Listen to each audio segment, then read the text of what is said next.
రవి ప్రకాష్ సిలికానాంధ్ర ఆసుపత్రి Kuchipudi super speciality వైద్య సేవలు పూర్తిగా ఉచితం. అట్లా ఏమి పర్మనెంట్ ఇది ఒక జడ్జిమెంట్ ఏం కాదండి. ప్రజలు వాళ్ళు అన్నిటికీ వాళ్ళు ఫ్లెక్సిబుల్గా ఉన్నారు. జనాలు వస్తున్నారు, ప్రతి యాక్టర్ వస్తే జనాలు వస్తున్నారు, వింటున్నారు. బట్ నేను జనాలు వస్తే నేను నమ్మను. నేను మనిషి వ్యక్తిగతంగా జాతకం నమ్ముతాను, కానీ నేను జనాలు ఇవన్నీ చాలా చూశాను. నా దగ్గర నేను 60 సంవత్సరాల నుంచి తమిళనాడు పాలిటిక్స్, కర్ణాటక పాలిటిక్స్ చూస్తూనే ఉన్నాను. వాటిల్లో యాక్టర్స్ వస్తున్నప్పుడు రియాక్షన్స్ అవి కూడా చూశాను. ఓటమి, గెలుపు ఇవన్నీ చూసాను. రకరకాల ఉంది. సో జనాల్ని చూసి జనాల మాటలు నమ్మే చేయడం కాదు. ఆఖరికి మీకు ఎలక్షన్కి ఒక వారం 10 రోజుల ముందు వాళ్ళ మనసు ఎందుకు మారుతుంది? అది డబ్బుగా, ఆ మందు, బిర్యానీగా అట్లా అయిపోయింది. ఈరోజు జనాలు ఎవరు ఆలోచించట్లేదండి. ఈరోజు జనాలను ఏమంటారంటే, నిజమైన మనకి న్యాయం జరగాలంటే అన్ని మతాలు, అన్ని కులాలు, అన్ని క్యాస్ట్ అందరికి సమానంగా ఉండాలి. నేను సెక్యులరిజం ఫాలో అవుతున్నాను. ఈరోజు నేను సినిమా ఇండస్ట్రీకి వచ్చి 46 సంవత్సరాలు అయిపోయింది. నేను హిందువే, కానీ నేను హిందువుల మట్టు ఎందుకు సపోర్ట్ చేయట్లేదు? ముస్లిం ఉన్నాడు, క్రిస్టియన్ ఉన్నాడు, నా టెక్నీషియన్గా బీసీ, ఎస్సీ, ఎస్టీ మైనారిటీస్ ఉన్నారు, అందరూ ఉన్నారు. సో నాకు అందరూ కావాలి. నేను హిందూ చెప్పి నేను హిందూ కావాలంటే ఎట్లా? నేను మామూలు మనిషి, ఏమి నాకు సినిమా బ్యాకింగ్ లేదు, ఫిలిం ఇన్స్టిట్యూట్కి వెళ్ళి ఏమీ లేదు. ఈరోజు నన్ను ఒక పెద్ద హీరో చేశారు. 800 సినిమాలు చేశాను. 46 సంవత్సరాల ఇండస్ట్రీలో ఉన్నాను. 100 సినిమాలు తెలుగులో హీరోగా చేశాను. 50 సినిమాలు తమిళ్లో. ఎవరి వల్ల? టెక్నీషియన్స్ వల్ల.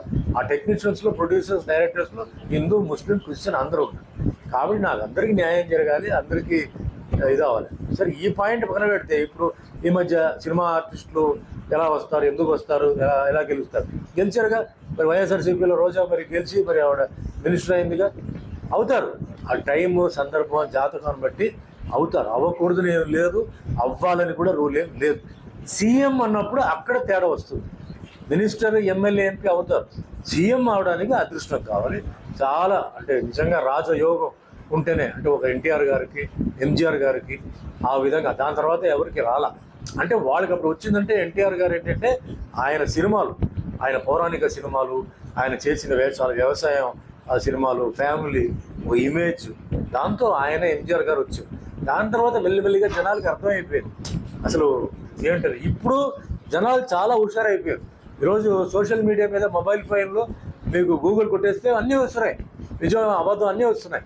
అది ఒకటే కాదు, ఎవరు నిజమైన మనుషులు ఎవరు, దొంగలు ఎవరు, కరప్షన్ ఎలా ఉన్న మనిషి ఎలా అయిపోయాడు, ఇవన్నీ ఉన్నాయి. అందుకే నేను ఇప్పుడు నా ఒక మెసేజ్, ఈసారి నేను ఇక్కడ ప్రజలకు ఏం చెప్పాలనుకుంటే, మీరందరూ బాగుండాలని నా కోరిక. ఎందుకంటే మీ వల్లనే ఈసారి మీరు దయచేసి ఎవరు మీకు కష్టాల్లో ఉన్నప్పుడు మీకు తోడుగా ఉంటున్నారు. అర్ధరాత్రి వచ్చి మీరు తలుపు కొడితే అది పోలీస్ స్టేషన్ అయినా సరే, రైల్వే స్టేషన్ అయినా సరే, హాస్పిటల్ అయినా సరే వస్తారా? మీకు వరదలు వచ్చినప్పుడు, కరువు వచ్చినప్పుడు మీకు సాయం చేస్తున్నారా? మీ పిల్లల భవిష్యత్తు అంటే విద్య విషయంలో, లేదా ఇంట్లో ఉన్న వైద్య విషయానికి. ఎందుకంటే గ్రామీణ ప్రాంతం వేరే, డిస్ట్రిక్ట్ వేరే, సిటీ వేరే, అన్నిటికీ తేడా ఉంది. కాబట్టి మీకు అంటే అక్కడ మతం, కులం దయచేసి చూడబాక. మీకు ఎవరు పనిచేస్తారు? మీ ఊరిని ఎవరు చూసుకుంటారు? గ్రామీణ ప్రాంతానికి మీ ఊరిని ఎవరు చూసుకుంటారు? ఎవరికి తెలివితేటలు ఉంది?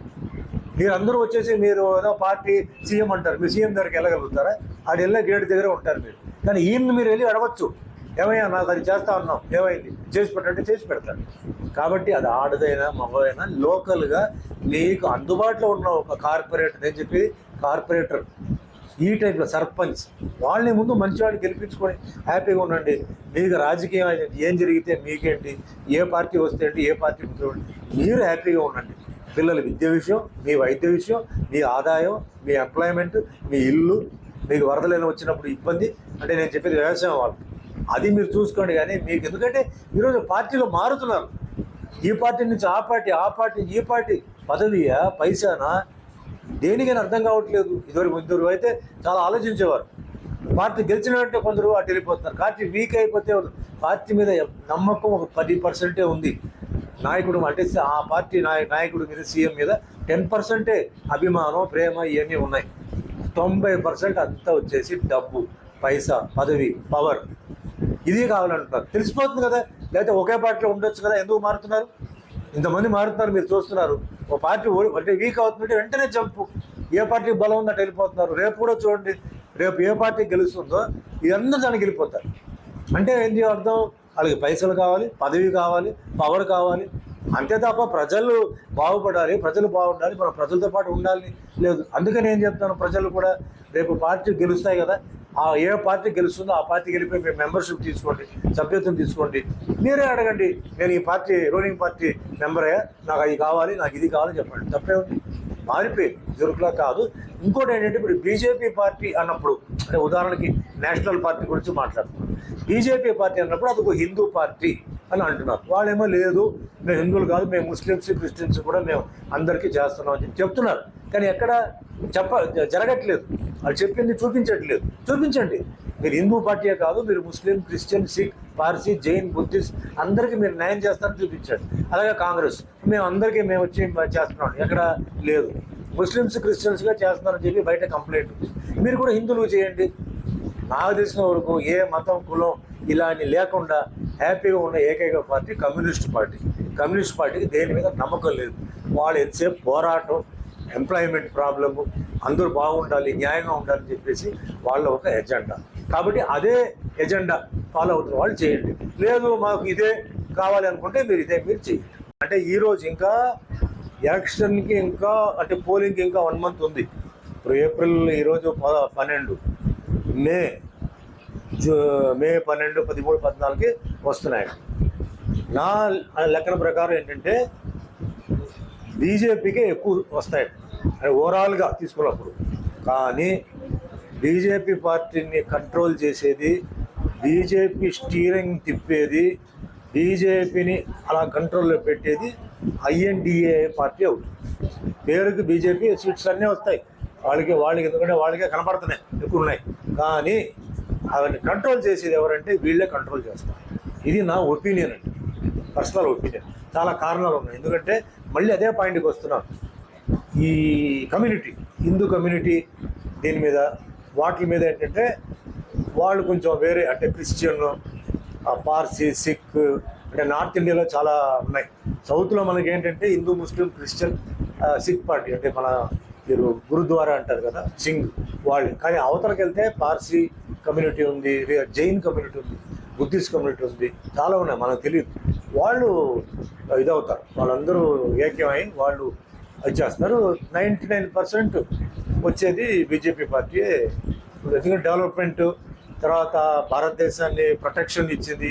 నిజం చెప్పాలంటే ఒకప్పుడు భారతదేశంలో ఎక్కడ చూసినా బాంబ్ బ్లాస్టులు, ఎక్కడ చూసినా టెర్రరిస్టులు, అవి లేవు. సో డెవలప్మెంట్ తీసుకుంటే చాలా వరకు ఐటీ డెవలప్మెంట్ కానీ అన్ని రకంగా బాగానే ఉన్నాయి. ఎంప్లాయ్మెంట్ విషయం కూడా ఓకే. ఎంప్లాయ్మెంట్ విషయంలో నేను ఎందుకు ఓకే అంటున్నానంటే, ఇప్పుడు మోడీ గారు ఆ సిఐఏ అని చెప్పేసి ఆయన ఇంట్రొడ్యూస్ చేశారు. అది కొందరు సపోర్ట్ చేస్తున్నారు, కొందరు సపోర్ట్ చేయట్లేదు. నేను ఒక్క కారణం ఎందుకు సపోర్ట్ చేస్తున్నానంటే, ఈరోజు మనకి ప్రాబ్లం దేనివల్ల ఉందంటే, ఇప్పుడు బార్డర్ నుంచి, విదేశాల నుంచి చాలామంది వస్తున్నారు. వచ్చి ఇక్కడ duplicate Aadhaar card, duplicate ID card తీసుకొని వాళ్ళు ఉద్యోగాల్లో చేరిపోతున్నారు. మన భారతీయులకు రావాల్సిన ఉద్యోగాలు వాళ్ళకి వెళ్ళిపోతున్నాయి. ఇప్పుడు 140 కోటి బాధితులు ఉన్నారు. వాటిలో ఎంతోమందికి అన్ఎంప్లాయ్మెంట్ ఉంది. వాళ్ళు ఇక్కడ సిన్సియర్గా చదువుకొని, పాపం తల్లిదండ్రులు కష్టపడి పెంచి చదివించి వాళ్ళకి అన్నీ నేర్పిస్తే, వీళ్ళు పక్క రాష్ట్రం నుంచి లోపల దూరి ఈ డూప్లికేట్ ఆధార్ కార్డు అవన్నీ చేసి ఇక్కడ వచ్చేసి వాళ్ళ ఎంప్లాయ్మెంట్లు కూర్చుంటున్నారు. అది అలాంటిది జరగకూడదు. అందుకే నేను సపోర్ట్ చేస్తున్నాను. మన భారతీయులకి జరగాలి. ఇప్పుడు ఐటీ కంపెనీ వచ్చింది, ఐటీ కంపెనీ రావడంతో ఇప్పుడు ఏమైంది, సౌత్ వాళ్ళందరూ నార్త్లో పోయి పనిచేస్తున్నారు. ఐటీ కంపెనీలో నార్త్ వాళ్ళు సౌత్లో వస్తున్నారు. మొత్తానికి భారతీయులందరూ హ్యాపీగా ఉన్నారు. సౌత్ నార్త్ ఆ ఫీలింగ్ అన్ని పోయింది, బాగానే ఉన్నారు. వీళ్ళు మధ్యలో దూరి ఆ ఫ్రాడ్ కార్డు తయారు చేసి వాళ్ళకి ఎంప్లాయ్మెంట్ వస్తుంది. వాళ్ళకి ఎంప్లాయ్మెంట్ వెళ్ళిపోతే ఆ లోకల్ వాళ్ళకి ఇంకెక్కడ ఎంప్లాయ్మెంట్ ఉంటుంది? ఏ పార్టీ వచ్చినా ప్రాబ్లం ఇదే. కాంగ్రెస్, బీజేపీయో, కమ్యూనిస్ట్ పార్టీ ఎవరు వచ్చినా ఎంప్లాయ్మెంట్ ప్రాబ్లం ఎందుకు పోదంటే, ఇలా ఫ్రాడ్ వాళ్ళు చాలామంది వచ్చేసి మన భారతీయులకి రావాల్సిన ఉద్యోగాలు వాళ్ళకి వెళ్ళిపోతున్నాయి. ఆ పాయింట్ కోసం నేను ఆ మోడీ గారిని సపోర్ట్ చేస్తున్నాను. అంటే మళ్ళా ముస్లిమ్స్ అందరూ భయపడుతున్నారు, అంటే వాళ్ళు మన మీద కక్ష తీసుకుంటారు. అది ఎందుకు అట్లా అనుకుంటున్నారు? పుట్టి పెరిగిన వాళ్ళు, ఇక్కడే పుట్టి పెరిగిన వాళ్ళు ఎందుకు తీసుకుంటారు? దూరం నుంచి వచ్చి ఇలా ఫ్రాడ్ చేసే వాళ్ళు మనం ఆపాలి కదా. మనం వాళ్ళని వదిలేస్తే ఎట్లా? అదే మనం వాళ్ళ ఊరికి వెళ్ళిపోయి వాళ్ళ ఎంప్లాయ్మెంట్కి పోయి మనం కూర్చుంటే వాళ్ళు ఊరుకుంటారా? ఎందుకు ఊరుకుంటారు? వాళ్ళు పంపించేస్తారు. అందుకే కదా ఇప్పుడు వీసాలో వాటిలో ఇన్ని రోజులకే నీకు వీసా, ఇన్ని వారాలకే వీసా, ఇన్ని నెలలకే వీసా పెడుతున్నారు. ఎందుకు పెడుతున్నారు? మన వాళ్ళు వెళ్ళిపోయి అక్కడ ఎక్కడ కూర్చుంటారేమో, లోకల్ వాళ్ళకి ఉద్యోగం పోతుందేమో అనే భయం. మనం అది పట్టించుకోవట్లేదు. అది ఇప్పుడు ఆ రూపంలో ఆ ఫ్రాడ్ ఎవరైతే వస్తున్నారో వచ్చి ఇక్కడ మన ఫుడ్ తింటూ మన దేశాన్ని వాళ్ళు చెడగొడుతున్నారు. అంటే స్ట్రైక్ జరిగిందంటే బస్సును తగలబెట్టడం, ట్రైన్ని తగలబెట్టడం, బిల్డింగ్కి రాయి వేయడం వీళ్ళే చేస్తున్నారు. మన దగ్గర తింటూ మన దగ్గర శాలరీ తీసుకొని మనకే వాళ్ళు మోసం చేస్తారు. అప్పుడు నష్టం జరిగింది మనకే కదా. అది జరగకూడదు. అందుకే నేను ఆ విషయాన్ని, ఆ పాయింట్కి నేను సపోర్ట్ చేస్తాను. మిగిలిన 99 పాయింట్లు నాకు తెలియదు. ఈ 2 పాయింట్ కోసం ఆ సిఏఏ ఏదైతే ఉందో వాటికి నా సపోర్ట్. ఎందుకంటే మన ఊరు ఎంప్లాయ్మెంట్ మన వాళ్ళకి రావాలి. ఈరోజు పిల్లలు చదువుతున్నారు, అబ్బాయిలు అమ్మాయిలు చదువుతున్నారు, పేద కుటుంబం వాళ్ళు కూడా ఈరోజు చదివిస్తున్నారు. వాళ్ళకి ఉద్యోగం రావాలి. వాళ్ళు కుదిరిపోయి బయట నుంచి వచ్చే వాళ్ళు లోపల దూరి ఫ్రాడ్ చేసుకుని ఉద్యోగం చేసుకుంటే ఎట్లా?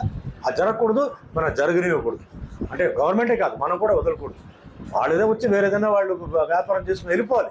మనల్ని ఎట్లా వాళ్ళు తరిమేస్తున్నారు, విదేశాలకు వెళ్ళిపోయి ఇన్ని రోజులే ఉండాలి, ఇన్ని సంవత్సరాలు ఉండాలి, అలా మనం కూడా పెట్టాలి. వీళ్ళు ఏం చేస్తారు? అలా కాకుండా మెల్లిగా దూరి పర్మనెంట్గా ఆధార్ కార్డు తీసుకొని ఇక్కడే సెటిల్ అయిపోయి ఇట్లా ఉద్యోగాలంతా దోపేస్తున్నారు వాళ్ళు. అది జరగకూడదు. దానికోసం నా సపోర్ట్ డెఫినెట్గా, అలాంటి వాటికి నా సపోర్ట్ ఎప్పుడూ ఉంటుంది. అదే మరిన్ని వీడియోస్ కోసం ఛానల్ ని సబ్స్క్రైబ్ చేయండి. లేటెస్ట్ అప్డేట్స్ కోసం వాట్సాప్ ఛానల్ ని ఫాలో చేయండి. అండ్ లింక్ డిస్క్రిప్షన్ లో ఉంది.